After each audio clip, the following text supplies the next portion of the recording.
유럽의 젊은 층에서 한국은 완전히 핫하다고 하죠.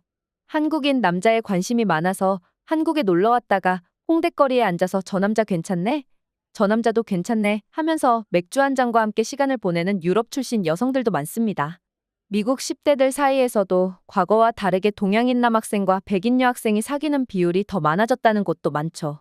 10년 전만 하더라도 동양인 여학생과 백인 남학생이 사귀는 비율이 99%라고 했는데 말이죠. 오늘 사연도 한국인과 사귀고 싶었지만 안타깝게 그렇지 못했고 결국 돌고 돌아 지금 새로운 출발을 하고 싶어하는 영국인 여성이 있습니다. 그리고 이 과정에서 의도치 않게 일본에 도움이 있었다고 하는데 도대체 일본이 무슨 연관이 있었던 것일까요? 어떤 내용이 있는 것인지 지금부터 사연 만나보시죠. 안녕하세요. 저는 영국 여자 모엔나라고 합니다. 지금은 대학생인데요. 지금 친구들이 가지고 있는 주류 문화와는 떨어진 문화 생활을 즐기고 있습니다. 이게 무슨 얘기냐면 저는 어릴 때부터 일본 문화를 동경해왔고 일본의 게임과 애니메이션에 빠져있던 저에게 일본은 항상 꿈의 나라였습니다.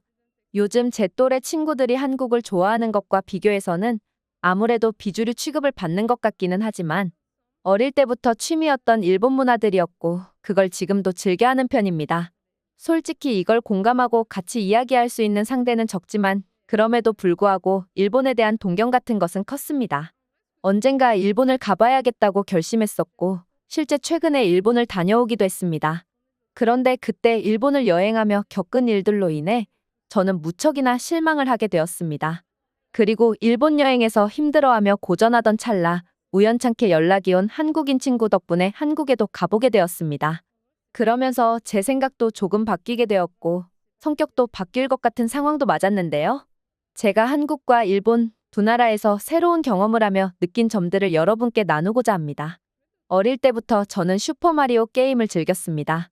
닌텐도 게임의 매력에 빠져 있었고 새로운 게임이 나올 때마다 놓치지 않고 플레이하곤 했습니다.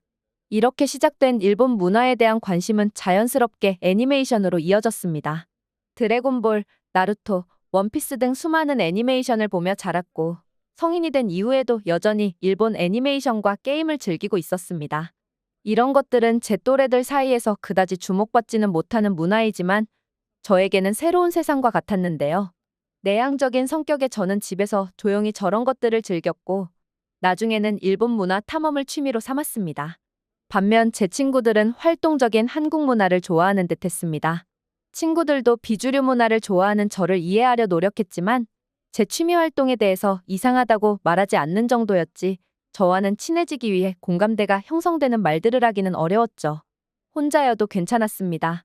여전히 일본 애니메이션과 게임을 즐기며 조용히 지내는 것을 선호했습니다. 그러던 중 한국에서 유학 온 유학생 한국인 재선이를 알게 되었습니다. 그는 매력적인 남자였고 저와 공감대를 형성할 수 있는 사람이었습니다. 한국인이라면 당연히 일본 문화와는 거리가 멀 줄 알았고 너무나 활발한 성향을 가진 한국 문화를 더 잘 알고 있을 것 같았습니다. 하지만 재선이는 일본 애니메이션에 대해서 잘 알고 있었고 저와 공감대를 형성하며 대화를 하기도 했습니다. 한국인이라면 절대 안 그럴 줄 알았는데 놀라기도 했고 저처럼 어릴 때부터 애니메이션을 즐겨보았으며 제가 말하는 캐릭터의 이름과 성격 그리고 주변 인물에 대한 이야기를 나누어도 모두 대화가 되었다는 사실이죠. 그러면서 자연스럽게 저는 재선이와 더 가까워지기를 바랬습니다. 단순히 친구로서가 아니라 연인으로 발전이 되면 좋겠다는 생각을 했어요. 제가 짝사랑을 했냐고 물으면 그렇다고 대답할 수 있습니다. 하지만 재선이는 저와는 비교가 안 되는 출중한 외모를 가지고 있는 다른 영국인 친구와 연인으로 발전했습니다. 재선이의 그런 상황을 축하한다며 아무렇지 않은 척, 쿨한 척 하려고 했지만 저는 이미 큰 상처를 받은 상황이었습니다. 짝사랑의 상처를 받은 저는 혼자 일본으로 여행을 떠나기로 결심했습니다. 방학 기간을 맞아 우울하게 집에서 애니메이션을 보거나 게임을 하는 게 더 마음이 안 좋을 것 같았고 때문에 먼 나라로 떠나서 힐링을 하고 올 생각이었지만 일본에서 겪은 일들은 제 기대를 무참히 무너뜨렸습니다. 일본에 가는 만큼 저는 일본을 좋아한다는 티를 내고 싶었습니다. 그래서 기능성과는 전혀 무관한 캐릭터 모자를 준비해서 일본에 가지고 갔습니다. 영국이었다면 그 모자를 절대로 쓸 수 없었겠지만 일본에 도착하니 그 캐릭터 모자를 쓰는 게 어색하지 않았다는 생각이 들었습니다. 하지만 이것 또한 제 착각이었을지도 모르는 게 일본에서도 제가 좋아하는 캐릭터 모자를 쓰고 다니는 모습을 보고 불량배들에게 오타쿠라고 놀림을 받았습니다. 길거리를 지나는데 분위기가 심상치 않았고 일본인 불량배 무리들은 저를 보면서 손가락질하며 웃어대더군요. 솔직히 당황했습니다. 그 일본의 불량배들이 무례하게 행동한 것은 뒷전이었고 제가 여기서도 뚱뚱하고 못생긴 오타쿠로 취급받는 게 영국과도 전혀 다를 게 없었다는 생각이 들었어요. 또 일본에 머물면서 느낀 점이 있었는데요. 뚱뚱한 여자는 일본에서도 인기가 없고 놀림감의 대상이라는 것을 어린이들을 통해서 느끼게 되었습니다. 일본 만화를 보면 외모가 다 다르고 다양한 모습을 하고 있는 주인공들이 서로 차별 없이 어울리고 편견 없이 대해주는 모습이 일상이었으며 일본에서는 그런 분위기가 조성되어 있고 어린이들이 이런 걸 보면서 성장 과정에서도 차별과 편견 없는 모습으로 성장하는 줄 알았습니다. 영국에서도 일본인들은 늘 차별의 대상이 되면 되었지 스스로 다른 인종들을 차별하거나 편견적인 생각으로 대하는 모습이 없었기 때문에 일본에 가게 된다면 제가 비록 영국에서는 비주류일지라도 최소한 이런 무례한 일들을 겪지 않을 것이라고 생각했습니다. 하지만 실상은 전혀 그렇지 않았다는 사실이죠. 하지만 이 정도의 불쾌한 일은 아무렇지 않게 넘길 수 있습니다.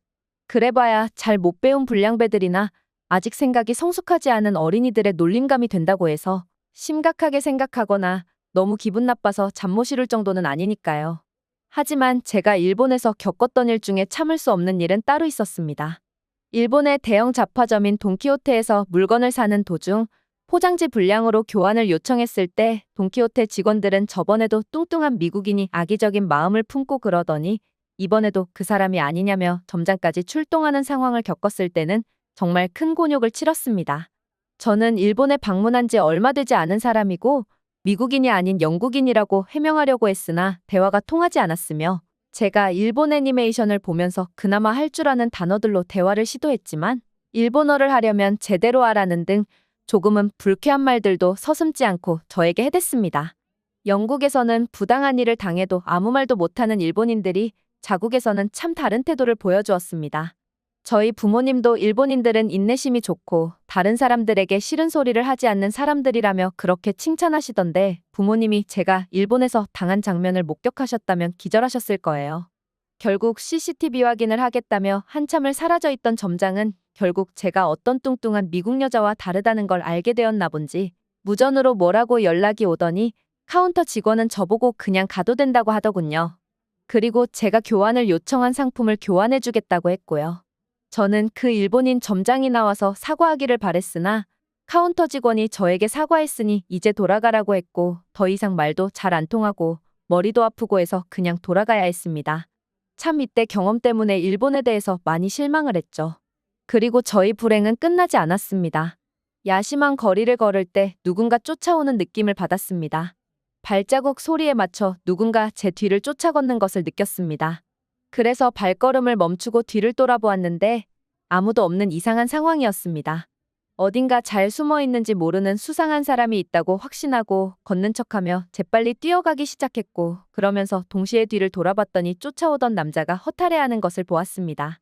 일본의 한적한 밤거리는 치안이 좋지 않다는 것을 알고 있었고 외국인들은 일본이 안전한 줄 알고 마음대로 아무 골목이나 들어갔다가 봉변을 당하는 경우가 많다는 후기를 본 적이 있어서 조심하고 있었는데 그 일이 저에게도 일어날 뻔했던 것이죠.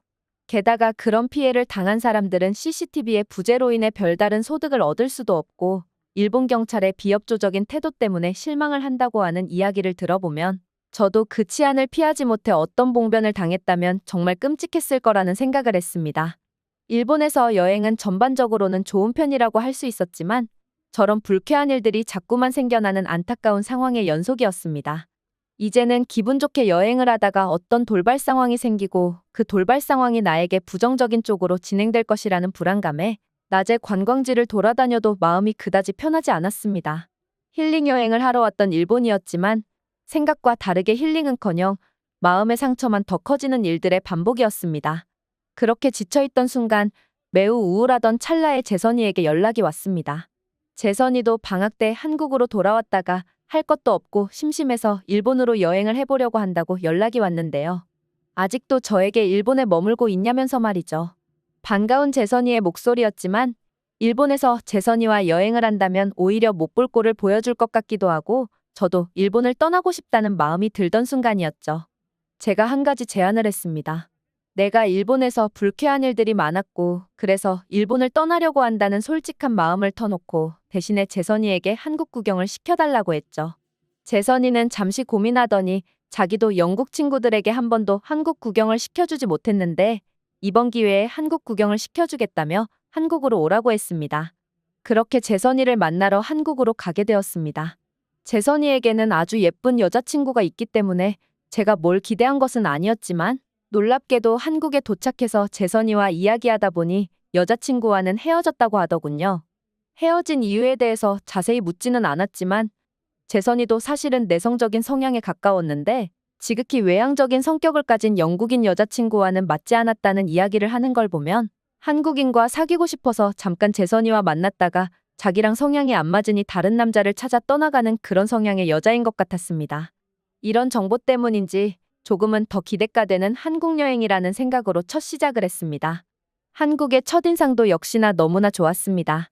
일본에서와 다르게 뚱뚱하다며 저를 이상하게 쳐다보는 사람도 없었으며 시비를 거는 불량배들 같은 걸 만나지도 않았어요.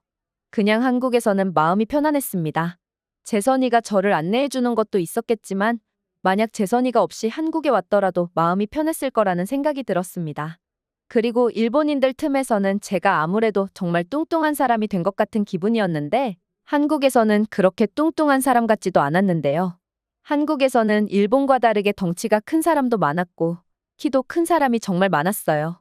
아무래도 작고 왜소한 일본인들과는 차이가 있어서 일본에서는 제 덩치로 인해 의도치 않게 주목받는 경향이 있었지만 한국인들은 영국에서처럼 제 몸무게에 무관심했습니다. 그리고 편견이 없고 차별이 없는 모습은 한국에서 더 잘 나타났는데요. 한국에서는 모든 사람들이 친절하게 대해주었으며 영국에서 왔다고 하면 손흥민 이야기를 하면서 손흥민 팬이냐고 묻는 사람도 있었어요. 죄송하지만 저는 아스날 팬이라서 손흥민 선수를 응원할 수는 없지만 아스날과 경기할 때마다 손흥민 선수 때문에 우리가 진 적이 많다는 이야기를 하고는 했는데요. 그러면 한국인들은 더 좋아했던 것 같아요. 라이벌 팀에서 손흥민 선수를 어려워하고 위협적으로 생각한다고 말하는 그 말에 이어서 한국인들과는 축구 관련 이야기를 정말 길게 나눌 수 있었어요. 그리고 이런 관심은 한두 번이 아니었습니다. 영국 영어 발음을 알아듣고 말을 걸어오는 사람들이 꽤나 있었는데 역시나 축구 관련 주제로 대화가 이어졌습니다. 이런 대화는 매번 즐거웠습니다. 당연히 영국인이라면 축구를 좋아하고 축구 관련 상식이 풍부하죠. 한국에서도 축구에 대한 인기는 엄청나게 크고 특히 지금 최고의 활약을 펼치고 있는 손흥민 선수의 활약 덕분에 한국은 들떠있는 분위기였습니다.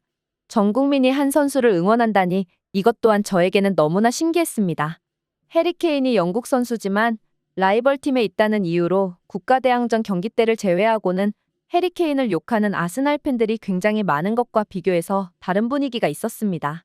이렇듯 일본에서는 느낄 수 없는 분위기를 한국에서는 느낄 수 있었고 확실히 한국인들이 저에 대해서 몇 배는 더 호의적이었습니다.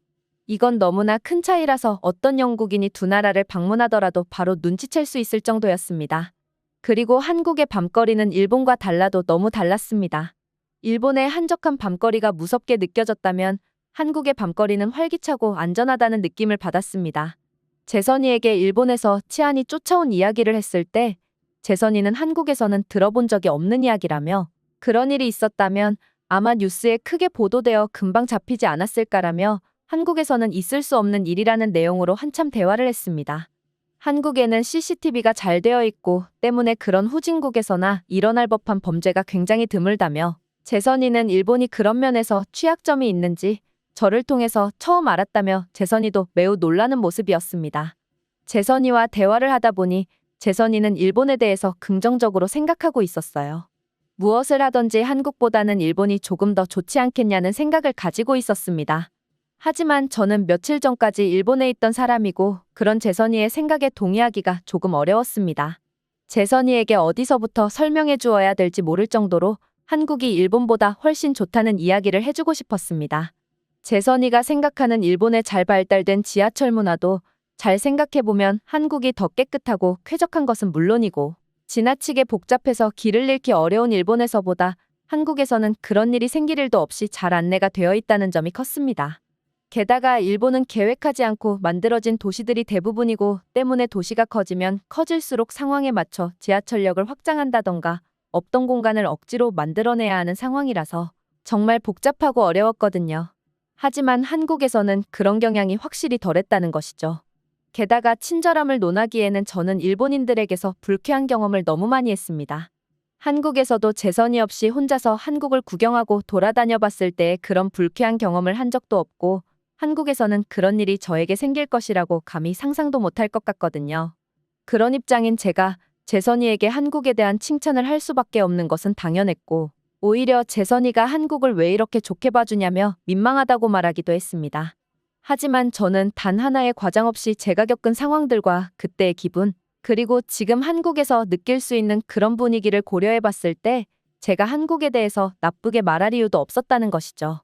모르기는 몰라도 한국인들은 기본적으로 자신들의 나라에 대한 칭찬을 좋아하는 듯 하지만 그 정도까지는 아니라며 늘 겸손한 생각을 가지고 있는 듯 했습니다. 이런 것들을 딱 설명하는 단어가 없지만 이런 점 때문에라도 한국에서는 사람들이 외국인들에게 더 친절하게 해주고 배려해주는 게 있지 않나 싶습니다. 그리고 재선이네 집에 초대되어서 가장 인상 깊었던 경험이 있었습니다. 재선이네 부모님은 저를 따뜻하게 맞이해 주었고 맛있는 한국 음식들을 대접해 주었습니다. 재선이네 부모님은 재선이가 영국에서 잘 적응하고 있는지 걱정하고 계셨고 한국에서도 여자친구 한번 못 사귀어 봤다며 영국에서도 샌님처럼 지내는 게 아닌가 걱정한다고 말씀하시기도 하셨습니다. 하지만 제가 아는 재선이는 부모님이 걱정할 만한 그런 상황이 아니기는 했죠. 오히려 제가 지금 재선이를 좋아하는데 이걸 부모님에게 말씀드릴 수도 없고 말이죠. 재선이 부모님의 따뜻한 대접에 저는 일본에서의 상처까지도 치유받았습니다. 힐링 여행을 하러 영국을 떠나왔는데 결국 한국에서 진짜 힐링할 수 있었습니다. 재선이 덕분에 그리고 그냥 한국이라는 나라 덕분에 저는 한국이라는 나라의 매력에 완전히 빠져버렸습니다. 일본에서의 상처를 치유해준 한국, 그리고 재선이 덕분에 저는 다시 웃을 수 있게 되었습니다. 한국에서 재선이와 만나며 재선이가 영국 여자친구와 진짜 헤어진 이유도 알게 되었는데요. 그 여자친구가 재선이를 흔히 말해 인싸로 생각하고 만났는데 재선이가 애니메이션 보는 걸 좋아하고 정적인 걸 좋아하는 성격임을 알고 그게 싫어서 헤어졌다는 이야기를 듣고 저는 그 틈을 노리고 있습니다. 이미 재선이는 저와 똑같은 취미를 가지고 있고 복잡하고 혼란스러운 것보다 조용한 곳에서 시간을 보내는 걸 좋아하는 성격, 수다스럽지 않은 성격까지 똑같습니다. 하지만 우리 둘이 이야기할 때는 항상 대화가 끊기질 않고 하고 싶은 말이 서로 많아서 대화하는 걸 보면 아마 저희가 잘 되지 않을까 생각이 되기도 하거든요. 앞으로의 상황이 어떻게 펼쳐질지는 모르겠지만 한 가지 확실한 것은 한국에서의 경험이 저에게 큰 변화를 가져다 주었다는 것입니다. 그리고 저에게 맞는 인연을 만날 수도 있을지도 모르겠고요. 제가 먼저 영국으로 돌아왔고 재선이는 가을이 되어서야 영국으로 온다고 하는데 시간이 얼른 지나갔으면 좋겠습니다. 그리고 다이어트도 하고 제 모습을 가꾸는 시간도 충분히 있다고 생각이 듭니다. 이렇게 앞으로도 한국에서 더 많은 추억을 쌓고 새로운 인연을 만들어가고 싶습니다. 모든 것이 한국 덕분입니다. 감사합니다. 오늘의 영상은 여기까지입니다. 그리고 지금 화면에 나오는 영상을 아직 시청하지 않으셨다면 지금 바로 시청해보세요. 재미있는 다음 사연이 기다리고 있습니다. 감사합니다.